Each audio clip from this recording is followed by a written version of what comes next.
Notre invité, Xavier Cré, président du comité départemental du tourisme des Hautes-Alpes. Il est maire de Villard-d'Arène, conseiller général du canton de la Grave, en charge également du numérique dans le département des Hautes-Alpes. Beaucoup de responsabilités, de quoi bien vous occuper en plus de vos activités professionnelles, puisque vous êtes entre autres guide de haute montagne.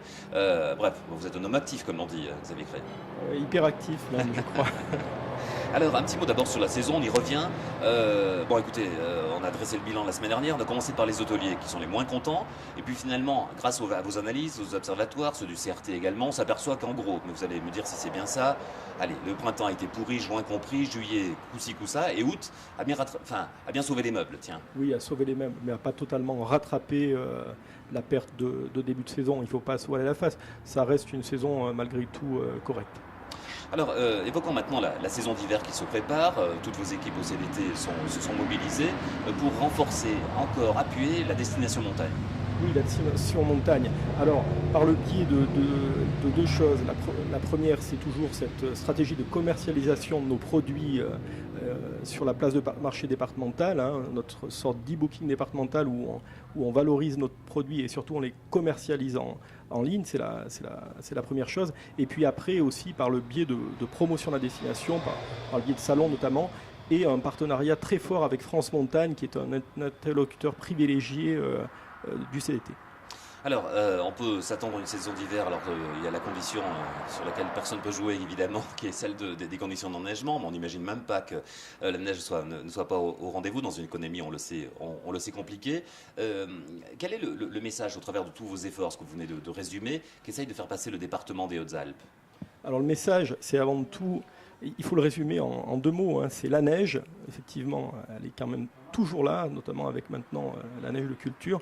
La neige sous le soleil. C'est vraiment ce qui nous démarque avec les stations des Alpes du Nord qui ont un déficit d'ensoleillement. Donc ça, c'est vraiment le message qu'on essaie de faire passer par le biais de nos campagnes de communication.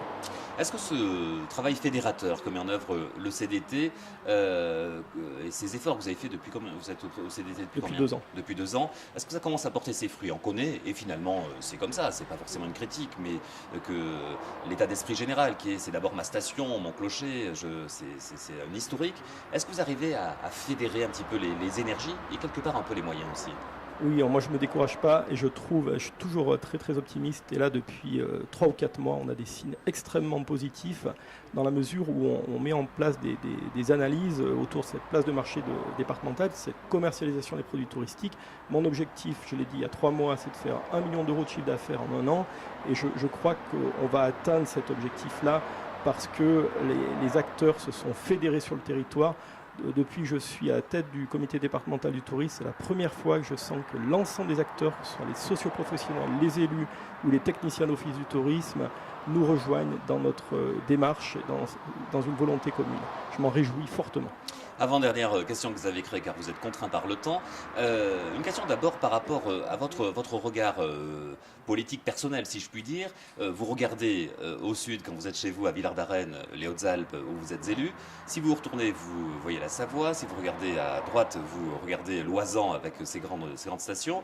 C'est ce qui fait que régulièrement, vous essayez je crois, hein, vous allez me dire, mais de transmettre un message qui vise à dire ne nous interdisons pas d'avoir des grands projets, d'aller de l'avant, etc. Vous êtes dans ce tempo, si je puis dire. Oui, je pense qu'on est en concurrence avec des destinations qui ont des atouts forts.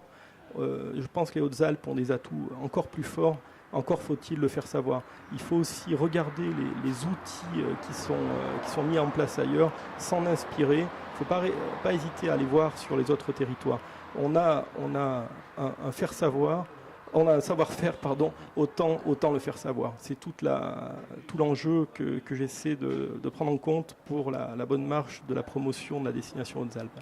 Ultime question, si vous êtes pressé, c'est parce que vous avez, je crois, si je suis bien renseigné, une réunion sur ce qui va être notre dernier propos, le développement du numérique dans le département des Hautes-Alpes, ce grand schéma qui vise sur, je crois, une quinzaine d'années à permettre au département rural des Hautes-Alpes d'être aussi contemporain que des départements urbains, un grand chantier, mais aussi de grands moyens.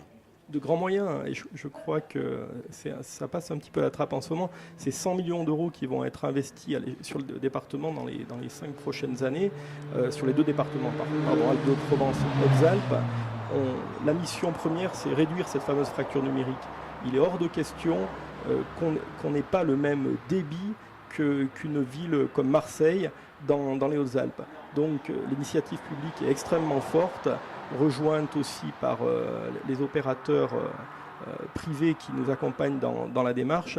Mais l'objectif est simple, c'est de réduire cette fracture numérique. Les moyens qu'on met en place, c'est un partenariat très fort entre la région, le Conseil général, l'État et la Caisse des dépôts, qui est une émanation aussi de l'État, qui va nous aider à financer ces investissements avec un partenariat fort aussi de l'Europe. Et pour vulgariser le propos pour nos auditeurs, c'est concrètement la fibre optique dans le plus d'endroits possible, mais pas partout, on le sait déjà dès le début, c'est ça. Oui, en vulgarisant, dans les 5 ans à venir, on souhaiterait offrir 10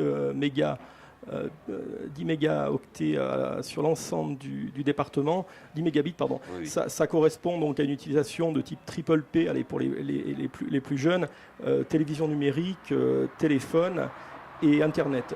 Voilà. Et par la suite, dans les 15 ans à venir, on aimerait mettre en place la FTTH, c'est Fiber to the Home, c'est la fibre optique jusqu'à chez l'abonné. Voilà, les objectifs sont très précis et seront réalisés. Merci Xavier Cret. On termine par un petit mot de politique. On arrive dans les périodes chargées, là. Les 9 mois qui viennent, un peu moins d'ailleurs, 9 mois, vont être consacrés pour beaucoup à l'enjeu des municipales, à la préparation aussi, parce que ça va vite arriver, des prochaines cantonales, etc. Dans quel état d'esprit êtes-vous ? Bon, écoutez, je suis un homme de challenge. C'est flatteur, on parle beaucoup de vous, hein, toujours. Merci. Je ne sais pas si on en parle tant bien, mais en tout cas, je suis un homme de challenge et bon, je prends quelques décisions en ce moment et j'en informerai mes administrés d'abord, puis l'ensemble des Hauts-Alpins, c'est un grand mot, à la fin du mois de septembre. Xavier Cret, merci.